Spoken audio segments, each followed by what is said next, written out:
When Jack Carr announced the fourth option, I was wondering how he was going to pull it off. How do you shelve James Reese, at least for a little bit, and start a brand new series with brand new main characters and brand new plot and everything, and keep it entertaining as the Terminal List series?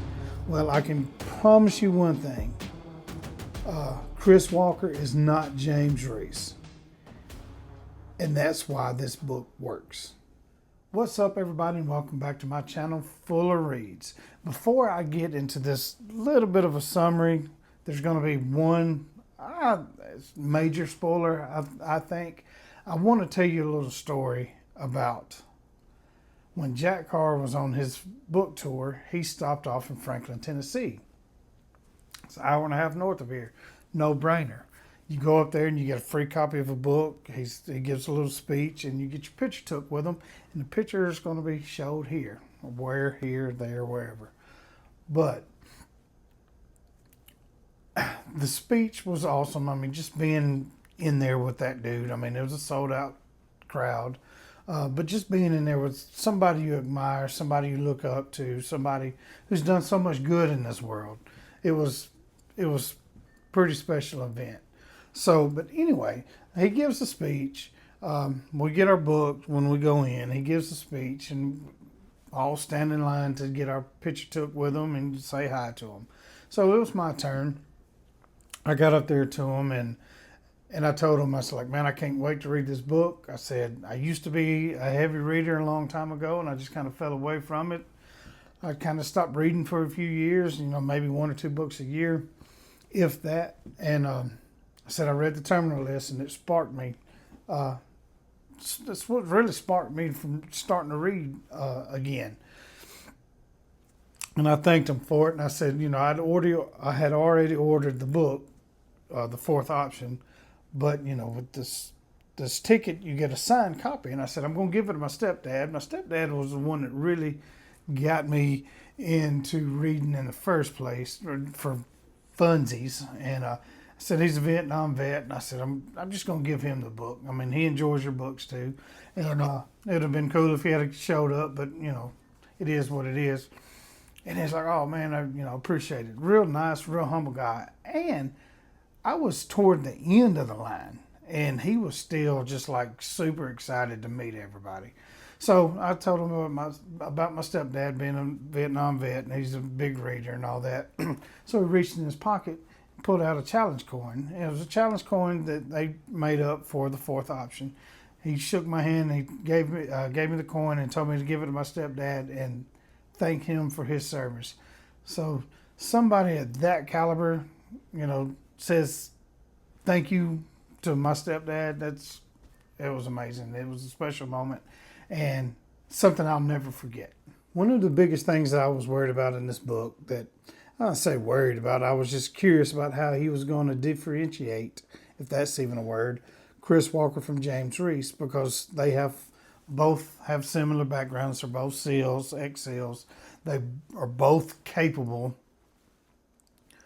And I was just curious, could you take James Reese and put him in the fourth option and it'd be the same character? And it's really not. Even though they got the same background, even though they have the same training, James Reese was more motivated by revenge. He wanted to get back at the people who sabotaged his teams. He wanted to get back at the people who killed his family. Chris Walker is more driven by guilt. And we'll get in that in a little bit. So his main thing is that's pushing him is guilt. The story starts off with James Reese ready to end it all. He's sitting in his VW bus in the Pacific Northwest with a 1911 in his hand, ready to end it all, because he is so guilty and he feels so responsible for the death of his teammate and close friend, John Staub. I don't know how to pronounce it, S-T-A-U-B. It's a wonder I can even read. But anyway, what happened in this book, in the story, was they were getting ready to leave Afghanistan, or they were getting ready to end the mission, and they'd kind of promised an interpreter that they would help them get out, and or an informant. And it didn't look like he was getting out anytime soon. So Chris Walker talked his buddy John into trying to get this intelligence, trying to get this informant out of the Middle East, get him back to the United States. When things go wrong, everybody winds up dying. Chris Walker's basically the only one that makes it out. So he feels guilty about all that, and he is ready to end it all. When out of the blue, he gets a call from John's wife, Leanne. So that saves his life right there. It postpones it anyway. So she tells him that their son, John and Leanne's son, was murdered because he was an aspiring journalist, and he was on a story that he just, on his own, he decided to start investigating this new drug that was coming into town that was killing a lot of people. This mixed with fentanyl, it was, a new drug. And so she wanted help from Chris to try to figure out what was going on. And, Jack Carr, when he was describing this book, he's describing it as, he goes back to the Have Gun Will Travel days books and the movies.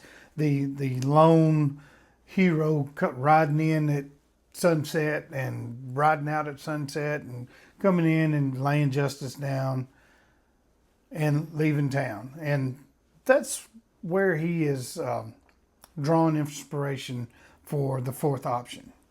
So she talks Chris, which didn't take a lot to talk him into, but Chris heads to New Orleans. When he gets there, they meet and they, kind of catch up. And a little side note, I was thinking, okay, here's where Chris Walker's not going to be a loner anymore. He's going to strike up a relationship with Leanne. Leanne's hurting, he's hurting, and maybe he's going to try to make it right by taking care of his best friend's widow. I don't know. It's just what I was thinking. Jack Carr threw me a curveball in this one. Not too long after he gets into New Orleans, Leanne gets murdered. Didn't see that coming. Sorry for the spoiler. Spoiler alert. A little bit late for that, but she gets murdered, and I'm like, whoa, what is going on here? So anyway, he starts digging in. He starts finding some journals that Connor wrote about what was going on. He's wrote them in code, so nobody can really decipher them. And one day he runs into, or she runs into him, Connor's girlfriend. And she starts helping Chris try to find clues and search things out. So, Chris Walker does what he does. He starts finding things, and he starts taking care of the people that are involved. Well, as good as any bad guy worth his salt, they figure out who he is. Well, and it all comes to a head in a cabin in the swamp. So, have you ever watched Boondock Saints? All right, you know how there was two brothers that were taking care of business, and there was an investigator trying to track them down.